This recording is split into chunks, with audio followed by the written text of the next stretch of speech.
Hello, supernatural human beings. The moon has now entered Aquarius and will now be gaining in light. We had a square to Uranus. We have Aquarius, which is the air waves. The symbol is the waves, the air element. And Uranus rules the electronics. And we had a few glitches today, but that's okay because it brought things to our awareness, the downloads from the universe, right? Which reminded me that Uranus and Aquarius is about the community. It's about connection, higher connection, consciousness. But what it reminded me is that it's time. This is the time now where we need to start coming together in community. So starting in March, we will start doing our circles in person again. I stopped doing them in person when a couple years ago when we were kind of forced to not gather. But it's time now to start coming together again. Yes. So I'm looking forward to that.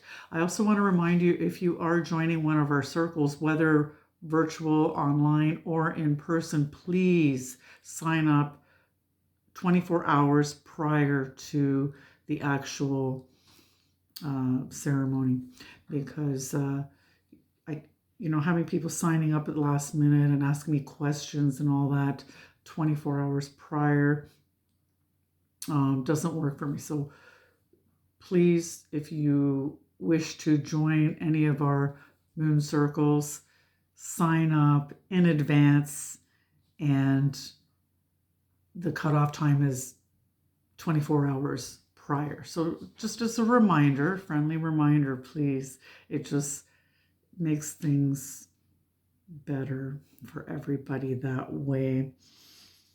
So in the spirit of Aquarius, I wish to share a few nuggets with you, because this is all about being of service. I know there's a few people that couldn't get in to the group this today for the new moon.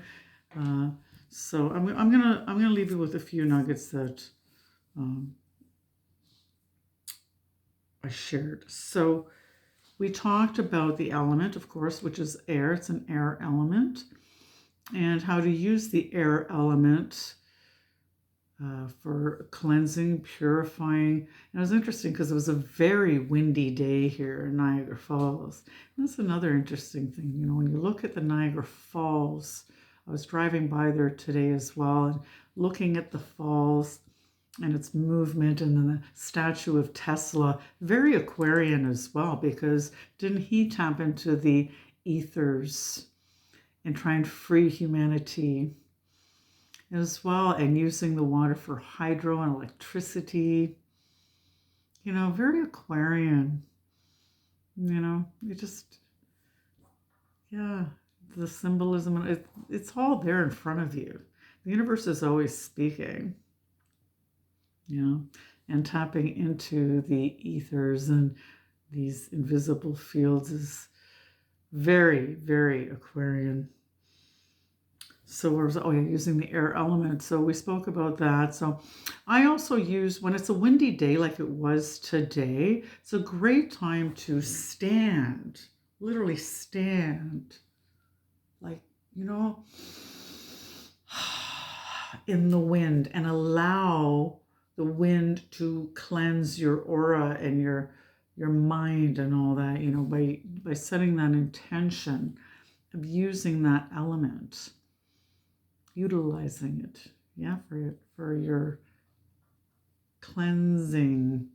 Also, we talked about cleansing our home our spaces, feng shui, especially having the influence of the Chinese lunar calendar tomorrow going into the wood dragon. And the dragon is very powerful in symbolism as well, in the constellation of the Draco, and there's a whole story, a beginning story of humanity about that relates to the dragon or the snake. Also, it could be the snake or the dragon. The origin stories and our DNA as human beings.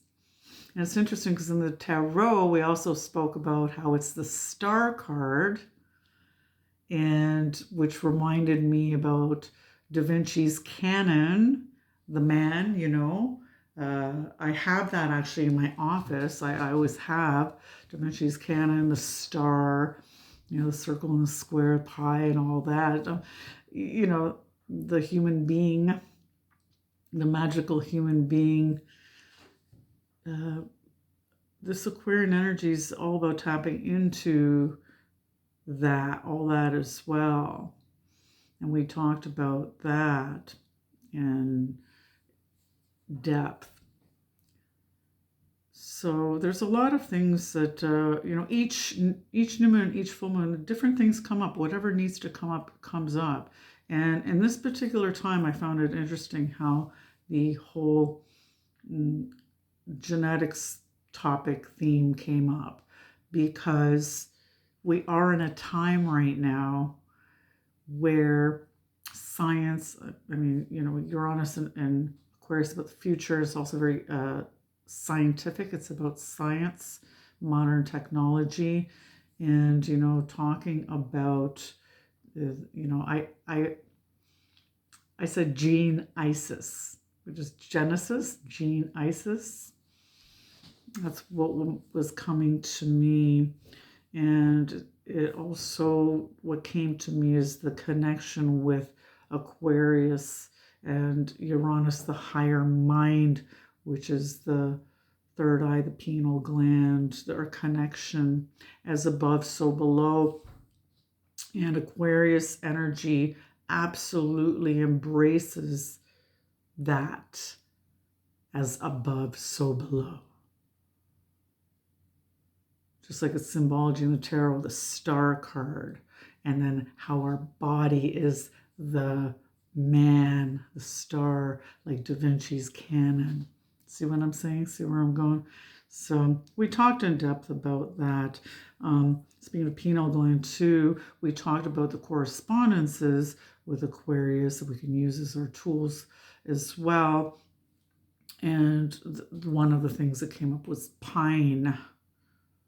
So we can use pine oil, pine essence, as we're clearing and cleansing our homes as well.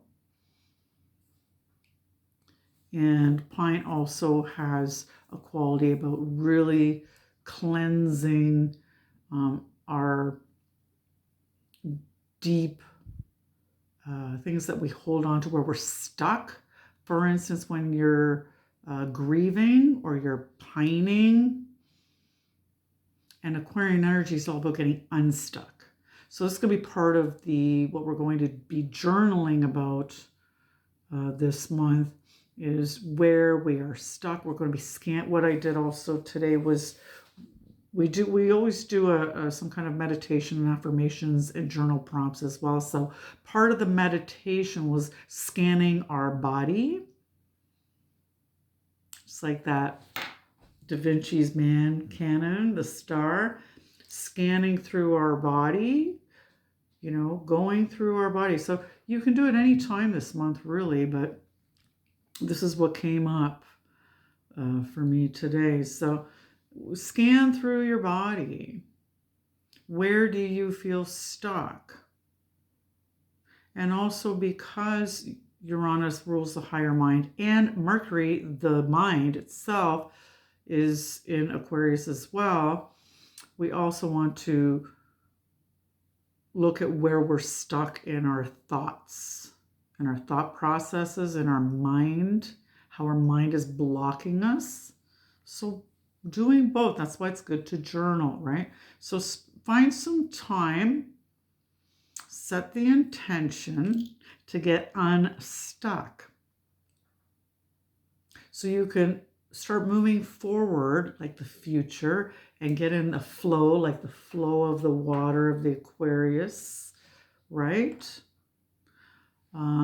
So scan your body, go through your body, see where you're stuck, just sense, using your senses. And also paying attention to your thoughts. Where are your thoughts stuck? And what is lowering your true essence? We're all born with a spirit, something we discussed as well, because every lunation is connected like a thread weaving together. So we had that full moon in Leo, which is about the identity, the self, the individuality, the ego, the spirit that's descended into our body. Our ego is necessary. It helps us to differentiate where we start and where everything else, which we got into a bit about the whole birth certificate thing, which I'll be making more posts about that too, because our birth certificate, is our false identity, right? So it triggered that conversation as well.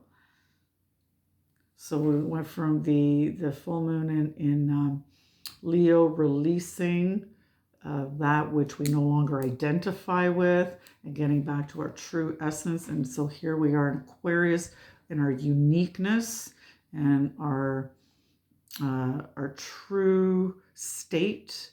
So when you're scanning your body and scanning your thoughts, also, you can do a meditation, taking deep breaths, because it's the air element, using the breath, right? Using the breath and using your third eye, your inner knowing, because Aquarius is the I know, using your inner knowing, recalibrating and fine-tuning, because no other sign is more in tune with the frequency and vibration. Remember, the symbol is the waves, the vibration, electricity. It's masculine also, masculine. But we want to tune into our natural state.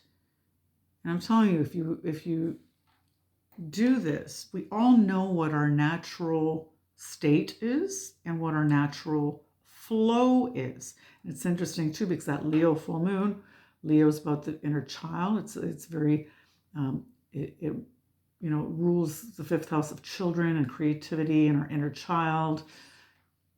Aquarius is the opposition of the 11th house in our astrological chart.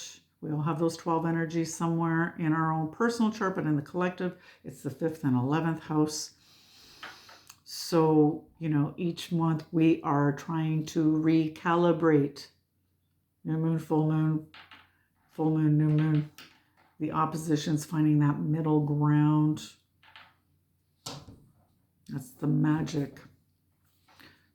But I don't want to lose you guys. That's why that's why we gather and we talk in circles, and sometimes they go over time. I try my best to keep it like an hour and a half. Sometimes it goes into 2 hours, because there's a lot of information, a lot of stuff, but I don't want to overwhelm people either, right? So in a nutshell, we just want to find our natural state, our natural flow. And when we do, that's when we get the synchronicities and the magic and the miracles. And remember that Aquarius is all about our hopes, wishes, and dreams, just like that star card in tarot, right? So wanted to share that with you. And it's all about the vision, the third eye. Okay? So let's focus on our vision this new moon. I hope you're journaling. I hope that you're setting an intention, over the next 24 hours with this new moon gaining light in Aquarius. And I think that's, in a nutshell, what we spoke about. So, yes. So over this lunation, next 28 or so days, that's what we're going to be focusing on. I hope that helps. I had several people ask me all kinds of questions, and so I hope that helps a little bit. That's my little good deed for the day, my little donation to humanity, my fabulous human beings. I wish you many moons blessings, and I can't wait to get together on the full moon, and I really can't wait to get together in person again next month when we have the new season, the spring equinox, and gives you some time to contemplate and think if you would like to join us for a whole season. Because if you join us for the whole season, you get both the new moon and the full moon for the price of one. And it's a journey, and it's a practice. And it does help to bring you in harmony in your life, and helps to bring you in alignment, bring in the blessings. So with that, I wish you many moons blessings.